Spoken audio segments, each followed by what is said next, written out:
Programme में आपको खुशामदीद कहते हैं। मैं असदुल्ला खान हूँ। लंदन में जुमेरात को जो इंतखाबात हुए हैं बरतानिया में, लोकल इलेक्शंस में कंजर्वेटिव पार्टी जो है वो उसका गढ़ समझे जाने वाली 3 काउंसिल्स का कंट्रोल छीनकर लेबर पार्टी ने लंदन की हद तक जो मैदान मार दिया है। लेकिन मुल्क के दूसरे हिस्सों में नताए जो हैं वो मिले जुले आ रहे हैं और तीनों बड़ी जो सियासी जमातें हैं उनमें से कोई भी वाज़ेह तौर पर अक्सरियत नहीं ले सका है। वज़ीर-ए-आज़म बोरिस जॉनसन ने इलेक्शन में पार्टी की नाकामी के हवाले से कहा कि गुज़श्ता शब जो है वो पार्टी के लिए सख्त थी, लेकिन उसने कई मकामात पर कामयाबियाँ भी हासिल की हैं। सवाल ये पैदा होता है कि लेबर पार्टी जो है उसकी जीत की वजूहात क्या हैं, या कंजर्वेटिव पार्टी टोरी पार्टी अगर जीत नहीं सकी है लंदन की हद तक, तो इसकी वजूहात क्या समझी जा रही हैं और क्या ये जो रिज़ल्ट्स आए हैं ये तवक्कुआत के मुताबिक हैं, ये तवक्कुआत के ख़िलाफ़ हैं। आज के प्रोग्राम में हम इसी मौजू पर बात करेंगे। मेरे साथ गुलाम हुसैन अमान साहब मौजूद हैं यूके के। बहुत शुक्रिया गुलाम हुसैन अमान साहब। काउंसलर मोहम्मद सादिक साहब हमारे साथ मौजूद हैं, लिबरल डेमोक्रेट यूके। काउंसलर कैसर अब्बास हमारे साथ मौजूद हैं, आपका जो है ताल्लुक़ कंजर्वेटिव पार्टी से है, टोरी पार्टी से है। और तारिक डार साहब हमारे साथ मौजूद हैं, आपका ताल्लुक़ लेबर पार्टी से है। तमाम मेहमानों को मैं खुशामदीद कहता हूँ। सबसे पहले गुलाम हुसैन अमान साहब, ये जो रिज़ल्ट्स आए हैं तवक्कुआत के मुताबिक हैं या इसमें कहीं कहीं पर अपसेट भी हुआ है? बहुत शुक्रिया सर। बिल्कुल अपसेट भी हुआ है, क्योंकि बात जो बोरोज ऐसी थी जो कि कई मैं कहूँगा दहाइयों से जो है वो कंजर्वेटिव पार्टी के कंट्रोल में थी, उनका स्ट्रॉन्ग होल्ड था वहाँ पर। खुसूसन उसके अंदर वांसवर्थ काउंसिल भी है और जो लंदन की 3 काउंसिल्स हैं वो बहुत स्ट्रॉन्ग होल्ड था उनका, और वहाँ पर जो है वो लेबर पार्टी ने जो है वो मैदान मारा है वो उनसे और जो काफ़ी सिग्निफिकेंट समझा जा रहा है इस मामले को कि खासतौर पर लंदन के अंदर भी जो है वो लेबर पार्टी दोबारा मजबूत होती नजर आ रही है। इसके अलावा अगर मजबूरी तौर पर बात करें तो मजबूरी तौर पर भी जो लेबर पार्टी की सीटें हैं लोकल गवर्नमेंट की वो उनमें काफ़ी इजाफा हुआ है, और जो कंजर्वेटिव पार्टी है उन्होंने जो है अपनी काफ़ी सीटें लॉस की हैं। कई इलाकों के अंदर जो है वो लिबरल डेमोक्रेट ने भी जो है वो अपनी सीटें गेन की हैं। तो लेकिन अगर ओवरऑल देखा जाए तो नुकसान जो है वो ज़्यादा टोरी पार्टी को हुआ है, और यही वजह के जो बरतानी वज़ीर-ए-आज़म है इस वक्त बड़ी कंसी पोजीशन के ऊपर है।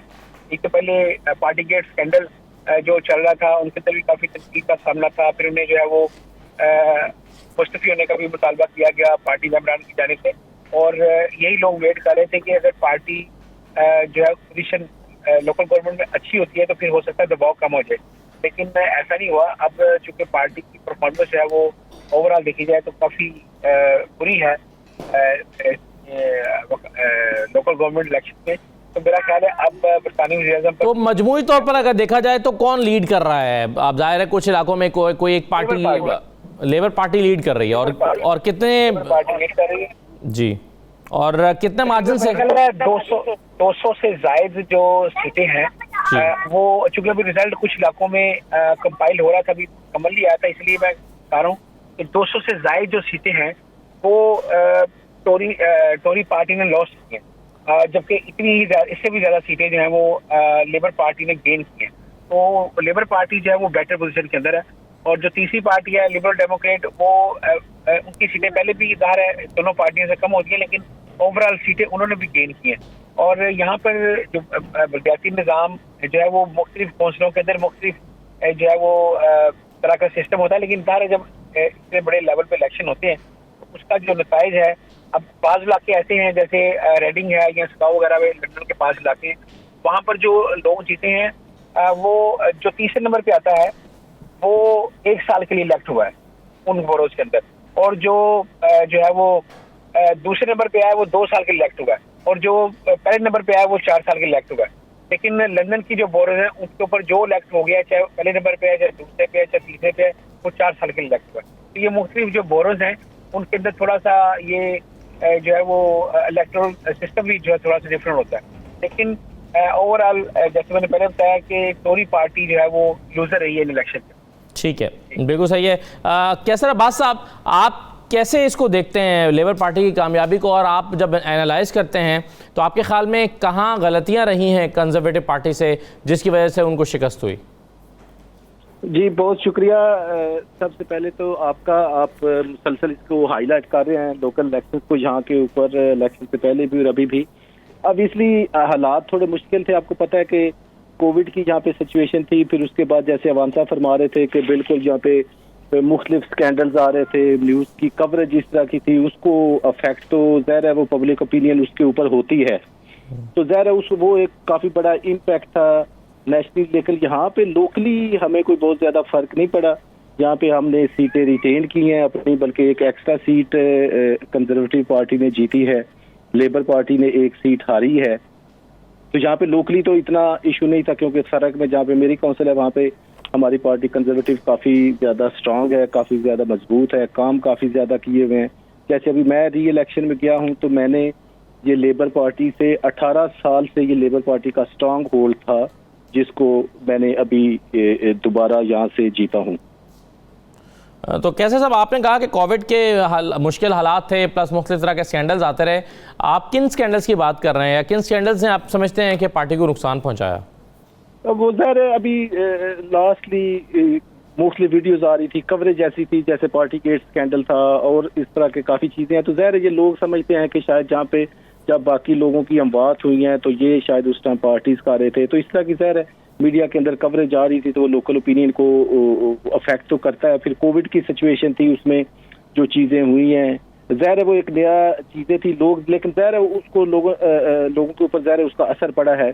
लेकिन मैं आपको बता दूं कि यहाँ पे जिस तरीके से वो एक मुसलसल मीडिया कवरेज चल रही थी पार्टी के खिलाफ, उसके हिसाब से अगर देखें स्पेशली एसिक्स के अंदर या मुख्तलिफ जो बारोज हैं, तो उस हिसाब से जितना एक एक्सपेक्टेड हो रहा था कि शायद वो लॉस हो, वो वाला लॉस नहीं हुआ। फिर भी पार्टी ने उतनी सीटें जो है ना वो लॉस नहीं की जितनी एक्सपेक्ट की जा रही थी। अच्छा, आपके तवक्कुआत से बेहतर रिजल्ट परफॉर्म किया। सही है, मैं जाती तौर पर समझता हूँ उसके हिसाब से जो जिस तरीके से वो पहले सर्वेज आ रहे थे उसके हिसाब से वो काफ़ी है। यानी इन्होंने तकरीबन 400 लॉस की हैं ओवरऑल जो कंजर्वेटिव पार्टी के काउंसलर्स हैं, और लेबर ने 261 काउंसलर्स की जो है ना वो गेन किए हैं। तो अगर आप देखें तो फर्क तो ज़ाहिर है 400 काउंसलर्स का पड़ा है, लेकिन उस हिसाब से जिस तरीके से ये एक माहौल बनाया जा रहा था मीडिया के अंदर और बाकी चीज़ों के ऊपर, उस हिसाब से मैं समझता हूँ कि बहुत ज़्यादा इफेक्ट नहीं हुआ। सही है। तारिक डार साहब, आपके ख्याल में आपकी पार्टी की जीत की वजह आपकी मुखालिफ पार्टी की कमज़ोरियाँ थी, यानी वो उनका पार्टी गेट स्कैंडल, उनकी परफॉर्मेंस, या फिर आपकी अपनी पॉलिसीज़ और वादे इतने बेहतर थे और माजी की परफॉर्मेंस के जिसकी वजह से आप समझते हैं कि आपको ये जीत मिली है? अस्सलाम वालेकुम। पहले तो मेरा सलाम काउंसलर कैसर साहब को और गुलाम हुसैन अवान साहब को, आपका बहुत बहुत शुक्रिया कि आप हमें हमेशा मौका देते हैं। Man congratulation to all the elected councillors. ये मैं जो बात करूंगा ये माशाल्लाह कैसर साहब के बारे में नहीं है, क्योंकि ये कंजर्वेटिव पार्टी के काउंसलर हैं। हमेशा इनका काम जो है वो हर कोई जो है ना वो एंडोर्स करता है। जनरली मैं समझता हूँ कि ये जो टोरी गवर्नमेंट की जो पॉलिसीज थी पास सेंट्रल गवर्नमेंट की for the past many years, उसकी वजह से इनको नुकसान हुआ है। बिल्कुल सही है कि जब हम अपने जो लव्ड वन को बैरी कर रहे थे और there were parties going on in Downing street, ये लोगों ने इसका बड़ा सीरियस नोटिस लिया है। कॉस्ट ऑफ लिविंग है, एंटी सोशल बिहेवियर, ये सब जो है ना ये रिलेटेड टू सेंट्रल गवर्नमेंट की पॉलिसीज है। कि यकीन करें कि फूड बैंक कितने इंक्रीज हुए हैं। हमने पिछले 2 साल में मार्च 2020 से 20,000 लोगों को सर्व किया है विद फूड फ्रॉम अपने फूड बैंक में। इस तरह anti social behaviour, crime is on the increase, ये सब चीजें जो है ना इसकी वजह से इनके लॉसेस हुए हैं। दूसरा, मुकामी तौर पर ये जो लोकल गवर्नमेंट या कंजर्वेटिव जो है ना, ये इलेक्शन के नजदीक तो जरूर एक्टिविटीज इनकी नजर आती हैं, लेकिन बाकी जो 3 साल 11 महीने जो है ना वो एक बिल्कुल एक टी पार्टी की तरह ये चलाते हैं। अनलाइक द लेबर पार्टी जो ग्रास रूट में हर वक्त जो है ना वो अपनी कैंपेनिंग करते रहते हैं। और ये बात मैं कैसर साहब, मैं शुरू में मैंने कहा कि ये कैसर साहब की एक अच्छी आवाज़ है। मैं अपनी बात करता हूँ अपनी बरों में जो लेबर पार्टी ग्रास रूट में वो कैंपेन को इस तरह चलाते हैं कि जो कैंपेन है वो ऑन गोइंग है, बाकी 3 साल 11 महीने भी वो कैंपेन करते रहते हैं। सही। इसकी वजह से जो डिफरेंस ऑफ वोट्स है कि एक जो लेबर का जो काउंसलर जीता है और जो कंजर्वेटिव का जो एक कैंडिडेट हारा है उसमें 2,000-1,500 का फर्क है। तो बेसिकली, और दूसरा मैंने देखा है कि ये जो इस दफा ये अपोजिशन की तरफ से ये नॉन सीरियस इलेक्शन था, वजह मुझे नहीं मालूम हो सकी कि क्यों है। कंजर्वेटिव भी, लिबरल डेमोक्रेट, ग्रीन जिन्होंने कोई कैंपेन ही नहीं की वो दूसरे नंबर पर आ गए हैं। वो सिर्फ नजरियाती तौर पर जो लोग समझते हैं कि ये हमने ग्रीन को वोट देनी है। तो जहाँ पे ये कामयाबियां हुई हैं, मैं समझता हूँ कि ऐसे जो पोजीशंस हैं वो जिम्मेदारियां भी अपनी साथ लाते हैं, और हम चाहते हैं कि जो लोग इलेक्ट हुए हैं वो अपनी अपनी जिम्मेदारियां। सही है, चलें जिम्मेदारियों पे हम बात करते हैं कि वो क्या वादे करके आए हैं और क्या जिम्मेदारियां पूरी करेंगे। सादिक साहब से मैं बात करूंगा, लेकिन एक छोटा सा ब्रेक अगर मैं ले लूं, ब्रेक के बाद वापस आते हैं। सादिक साहब से भी इन इलेक्शंस पर उनकी राय मालूम करते हैं और उनकी पार्टी जो है वो किस तरह से इंतखाबात को देख रही है। ब्रेक के बाद वापस आते हैं।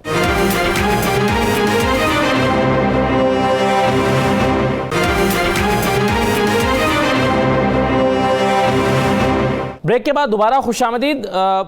हमारे साथ मोहम्मद सादिक साहब भी मौजूद हैं। Councillor Mohammad Sadiq, liberal democrat party से आपका ताल्लुक है। सादिक साहब, आप इन नताइज को किस तरह से देखते हैं और आपकी पार्टी के लिए क्या नताइज जो हैं वो तवक्कुआत के मुताबिक हैं? Thank you for having me on the show Asad. हमारी पार्टी जो है उन्होंने तवक्कुआत से बहुत बेहतर जो है अचीव किया है इन इलेक्शन के दौरान। हमने 220 मोर सीट्स जो हैं वो गेन की हैं, and mostly at the expense of conservative से हमने लिए हैं। हमने काफ़ी जो ग्रेट ब्रिटेन के अंदर बरोज थी वो नो ओवरऑल कंट्रोल उनका था, वो लिब डेम ने उनको कंट्रोल ले लिया उनका, क्योंकि हमारे काउंसलर जो हैं वो ज़्यादा आए हैं। मैं आपको एक मिसाल देता हूं कि कभी ये सोचा भी नहीं जा सकता था कि मर्टन जो कि एक मेरी नेबरिंग बरो है सटन की, वो कंजर्वेटिव इस एक्सपेंसिव एरिया और उधर हमेशा कंजर्वेटिव रही है। हमने वहाँ से 11 सीटें लिब डेम ने गेन की हैं वहाँ से। आप अंदाज़ा लगा लें कि ऑफिशियल अपोजिशन जो है अभी मर्टन में लिब डेम हो गई है।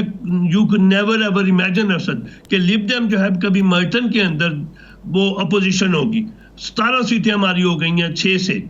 और ये पार्टी गेट स्कैंडल जो है, मैं रिस्पेक्ट करता हूं कैसर भाई जो है मेरे छोटे भाई हैं, उन्होंने जो अपनी एक्सक्यूजेस इन ए वे दिए हैं या रीजन इन्होंने दिए हैं, मगर पार्टी गेट स्कैंडल जो है उन्होंने कंजर्वेटिव को काफ़ी हर्ट किया है। क्योंकि मैं जब भी नॉक कर रहा था, कैनवसिंग कर रहा था, लोग कह रहे थे कि they are conservative but they not gonna vote for conservative this time because of the party gate. वो कह रहे थे कि we will go back to being conservative once Boris Johnson has been removed. तो इसकी वजह से जो है इनको काफ़ी नुकसान हुआ है कंजर्वेटिव को। अभी हमारे ग्रेट ब्रिटेन के अंदर जो है वो 2600 काउंसलर लिब डेम के हैं, और वेल्स और इंग्लैंड एंड वेल्स के अंदर 2500 काउंसलर हैं हमारे लिब डेम के, which is a big achievement. हम एक्सपेक्ट नहीं कर रहे थे कि हम इतनी सीटें या इतनी काउंसिल जो है उनको हम विन करेंगे किसी भी तरह से। लेकिन आज मैं गया हुआ था, हमारी पार्टी का जो था वो इजलास हुआ था लोकली, लेकिन उसमें we are over the moon कि जो हमने अभी रिचमंड जो है यहाँ की एक लंदन बरो ऑफ रिचमंड है, उसमें कंजर्वेटिव पार्टी का सफाया कर दिया। एक सिर्फ पार्टी है, सारी सीटें जो हैं वो लिब डेम ने जीती हैं। किंगस्टन अनदर रॉयल बरो जो है उसके अंदर कंजर्वेटिव जो है उनके सिर्फ 3 काउंसलर रह गए हैं, एक इंडिपेंडेंट, 3 बाकी जो है 46 सीट्स जो हैं वो लिब डेम ने जीती हुई हैं। और जहाँ पे मैं हूँ लंदन बरो ऑफ सटन, हम 36 years से liberal democrat have been running London borough of Sutton for the past 36 years, और ये रिकॉर्ड हमारी जो है अचीवमेंट है। अभी भी हमने काउंसिल का कंट्रोल हमारे पास है।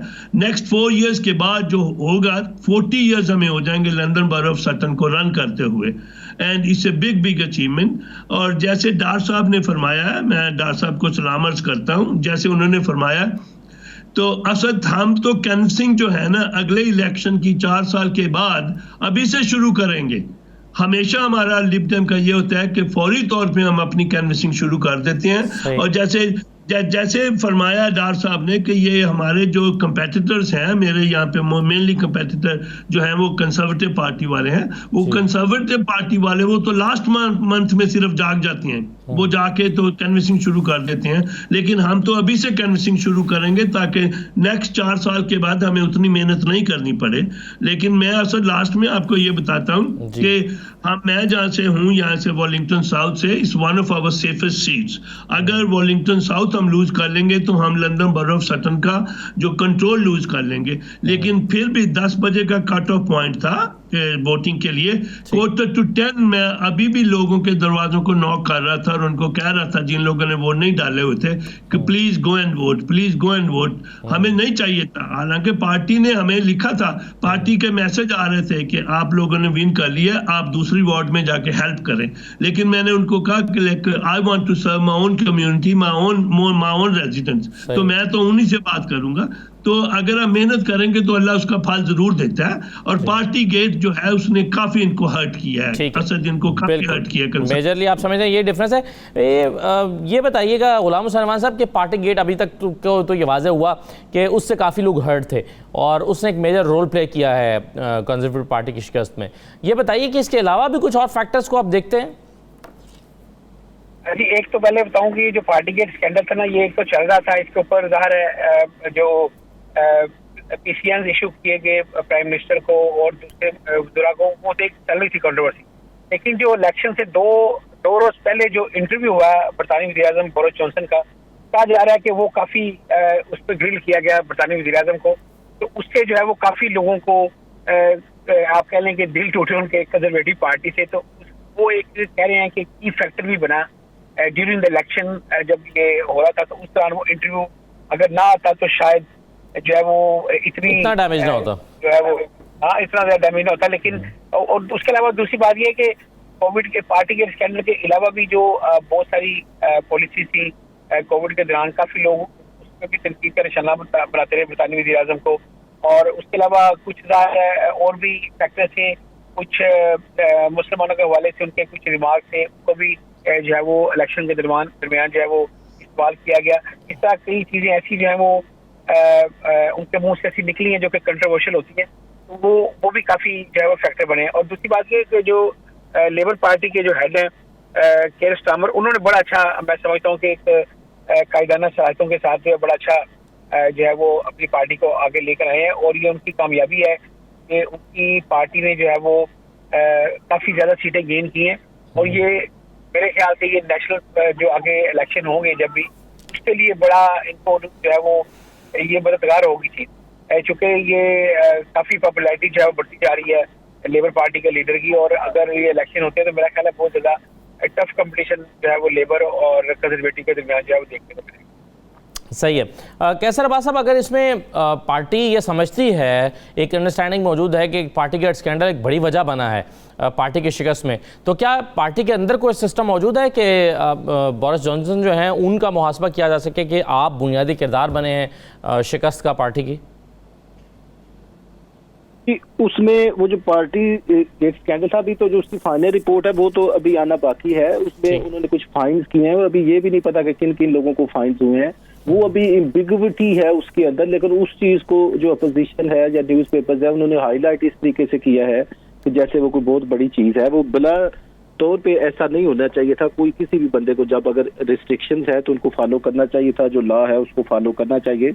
लेकिन वो चीजें ऐसी नहीं है कि उनके ऊपर बिल्कुल ही आप कहें कि जी ये बिल्कुल फाइनल था। जैसे अभी केयर स्टार्मर साहब हैं लेबर के, उनका अभी स्कैंडल आया जिसमें वो पार्टी कर रहे हैं, बियर साथ उन्होंने पकड़ी हुई है, तो उनकी भी वो उन्हीं दिनों की पिक्चर्स है।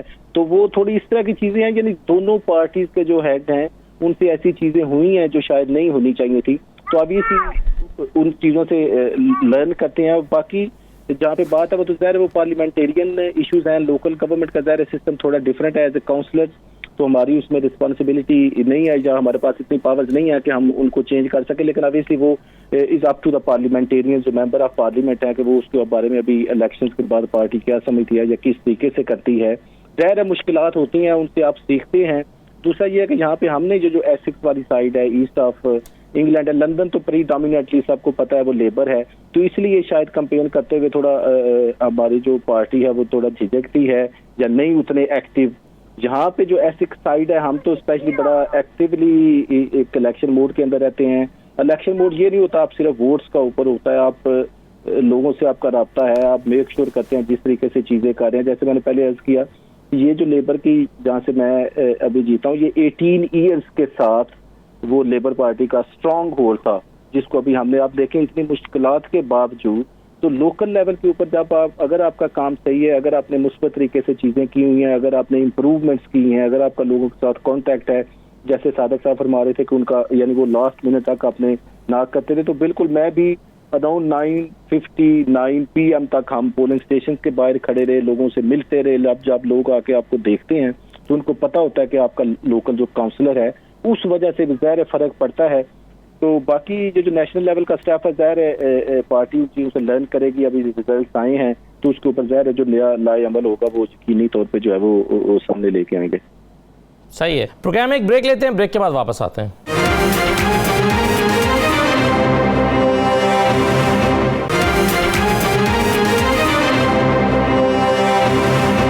प्रोग्राम में दोबारा खुशामदीद। डार साहब ये बताइए कि आपके जो चैलेंजेस हैं, अब आप क्या समझते हैं क्या हैं बड़े बड़े चैलेंजेस? आपने ज़ाहिर कुछ वादे किए होंगे, कुछ प्लान्स किए होंगे, कुछ लोगों की आपसे एक्सपेक्टेशंस होंगी, तो टारगेट्स क्या हैं जो आपने करने हैं अब?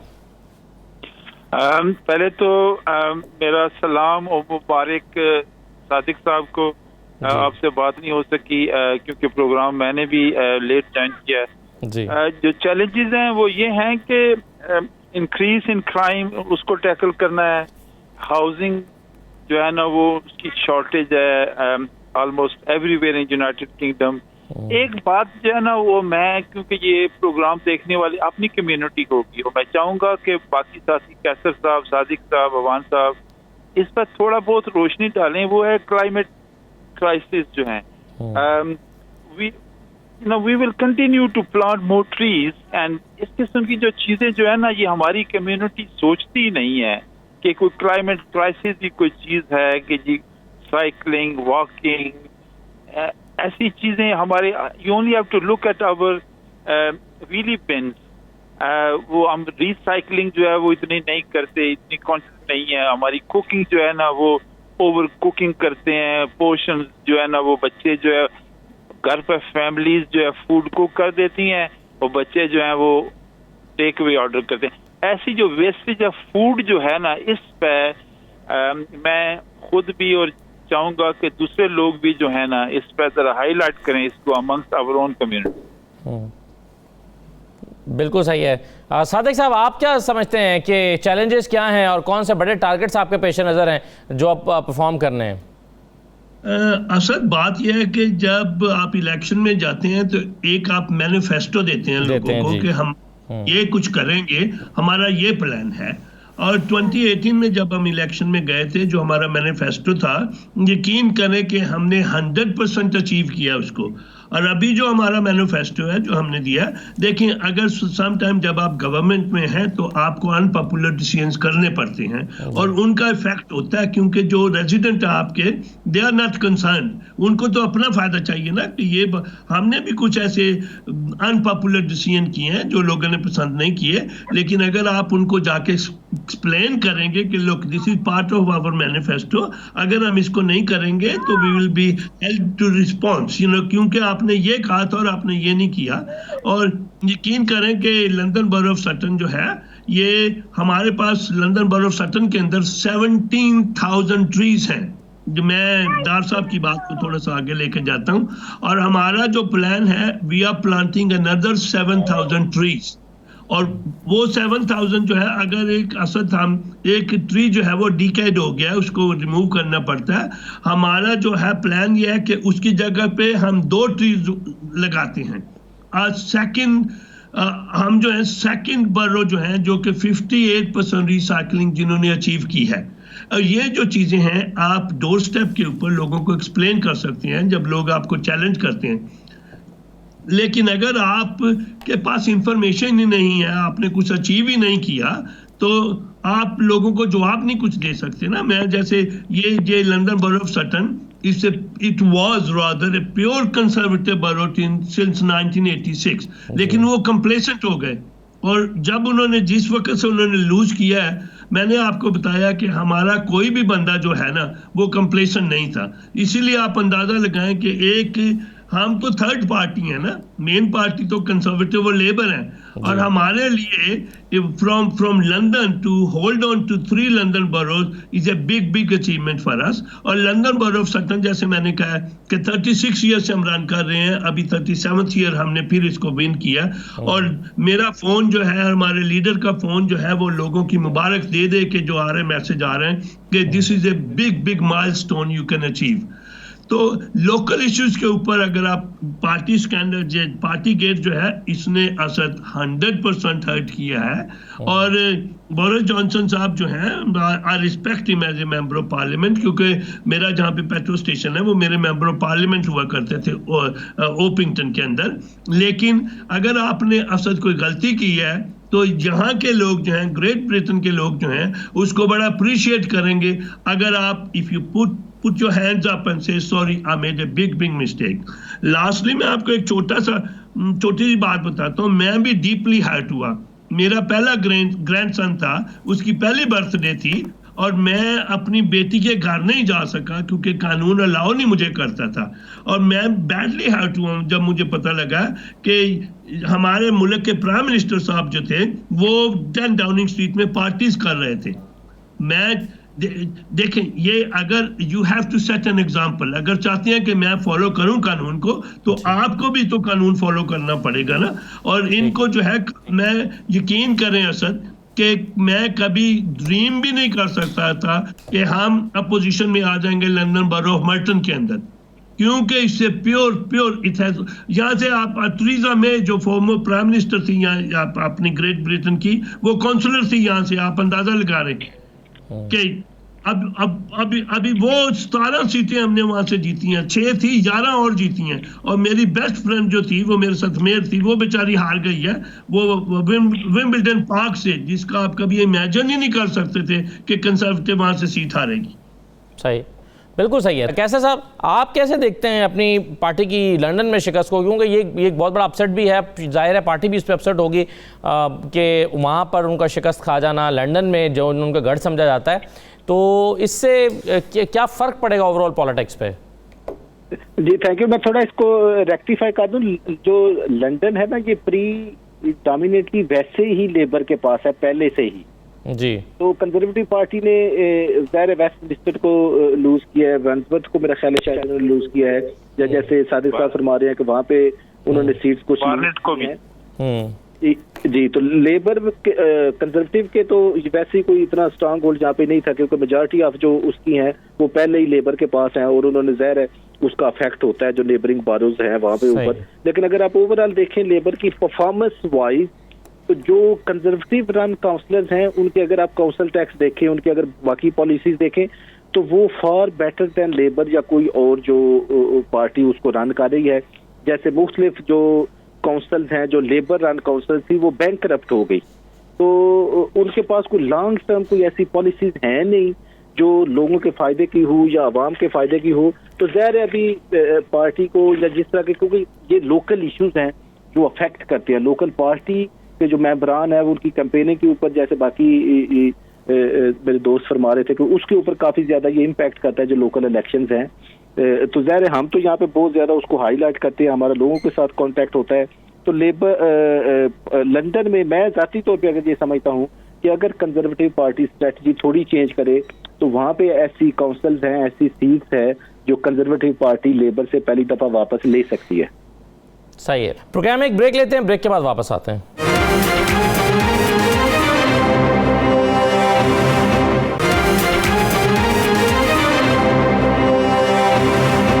प्रोग्राम में दोबारा खुशामदीद। गुलाम हुसैन साहब, आप किससे मैं सवाल कर रहा था, आप क्या कहेंगे इस पे कि लंदन में जो एक चेंज आया है पार्टी का, जो स्ट्रॉन्ग होल्ड समझा जाता था कंजर्वेटिव का, वो उतनी सीटें नहीं ले सकी, इससे सियासी तौर पर क्या असर पड़ेगा पार्टी के ऊपर या पार्टी की सियासत पर?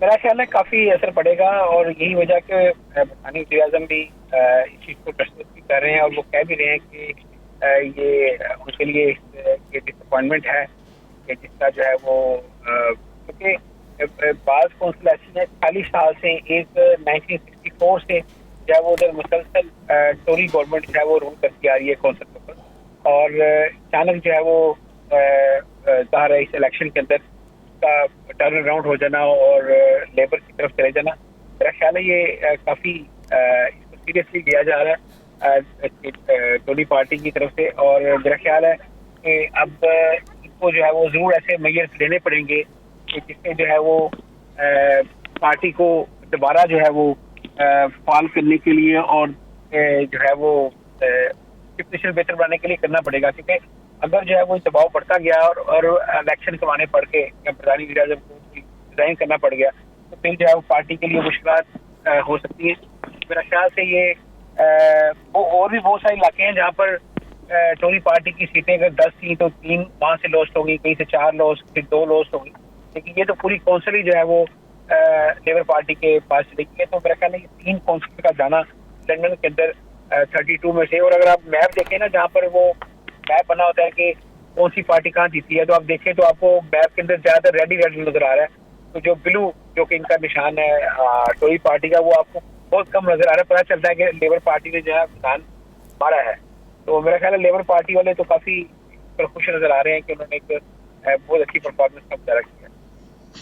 सही है सादिक साहब। अच्छा चले एक चीज़ में जो है गुलाम साहब आप और बता दें, फिर मैं आता हूँ सादिक साहब के पास।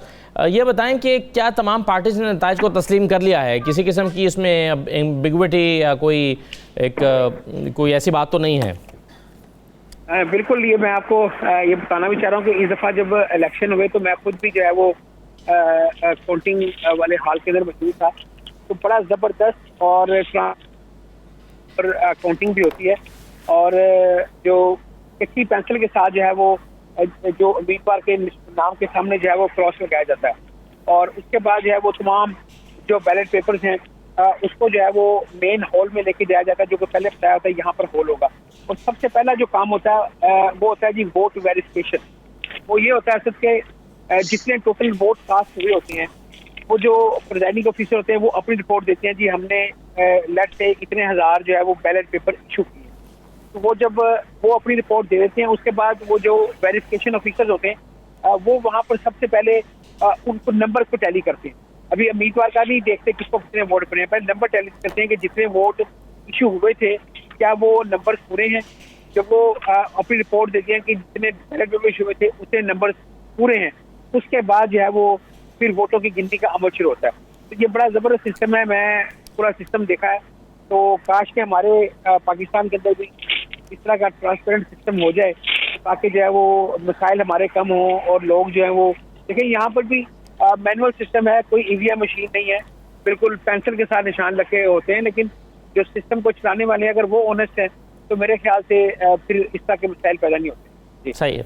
सादिक साहब आपका बड़ा वसी तजर्बा है सियासत का, ये बताइए कि ये जो लोकल इलेक्शंस हैं ये नेशनल लेवल के इलेक्शन पर क्या असरात मुरतब करेंगे, यानी जो नताइज हमें यहाँ पर देखने में आए हैं क्या यही ट्रेंड फॉलो करेगा फिर नेशनल इलेक्शंस में भी, या वो ऑल टुगेदर डिफरेंट हो सकता है? यानी ये जो नताइज आए हैं ये कितना असरअंदाज होंगे? पास्ट एक्सपीरियंस जो है असद उससे मैं मुस्तफीद होते हुए आपको ये अर्ज करूं कि डिपेंड करता है इलेक्शन कब होंगे, टाइमिंग पे डिपेंड करता है। अगर तो अब इलेक्शन हो जाए with in the next few months तो ये उसके ऊपर इफेक्ट करेंगे, लेकिन अगर 2-3 साल के बाद होंगे तो फिर कोई इनका ज्यादा असर नहीं होगा। ये लोकल इलेक्शन जो है इनका ज्यादा असर नहीं होगा। पास्ट एक्सपीरियंस से तो मैंने यही देखा है कि वो जो है फिर बैटल हो जाती है कि मेनली बैटल हो जाएगी लेबर एंड कंजर्वेटिव। जो लोग लोकल इलेक्शन के अंदर मैं आपको अपना एक्सपीरियंस देता हूं कि जो लोग हमें वोट देते हैं लोकल इलेक्शन के अंदर, वो नेशनल इलेक्शन के अंदर they go back voting conservative, क्योंकि सर्टन मेनली है conservative area, they go back to voting conservative, क्योंकि हर बंदा जो है वो नेशनली डिफरेंट सोचता है, लोकली डिफरेंट सोचता है। वो हमें ये कहते हैं कि locally we are very happy with you but nationally you can't run the country, क्योंकि लिबरल डेमोक्रेट स्मॉल एक पार्टी है, आपको पता है। और जो वॉन्सवर्थ जो है, जैसे मेरे भाई हैं छोटे, उन्होंने फरमाया कि इसको कहा करते करते थे कि this is a jewel in the crown of conservative party. Lowest जो कौंसल टैक्स लंदन के अंदर है वो पहले तो कभी हुआ ही नहीं करता था, जीरो कौंसल टैक्स था। इनको सेंट्रल गवर्नमेंट की तरफ से असल जो ग्रांट मिलती है ना, अगर वो ग्रांट हमें मिल जाए लंदन बरो ऑफ सटन को, तो हम कौंसल टैक्स जो है उसको जीरो कर देंगे। ये अभी ले रहे हैं 800 एंड समथिंग बैंड डी का जो है, इसे गेट्स वेरी कॉम्प्लिकेटेड एक्सप्लेन करने के लिए। लेकिन अगर कंजर्वेटिव जो है वो वंसवर्थ हार गए हैं तो there is something wrong, they need to really think about it carefully. अगले इलेक्शन के अंदर अगर इन्होंने जाना है तो it will be a disaster for conservative party, it will be good for labour party and it will be good for liberal democrat. ये जो जैसे हमने ये इतनी सीटें विन की हैं और people are thinking of Merton का, मैं अभी आप लंदन बरो मर्टन का बता रहा हूँ, विंबलडन का, और आज इलेक्शन ये करवा दें तो लिबडम वहां से पार्लियामेंट की सीट जीत जाएगी।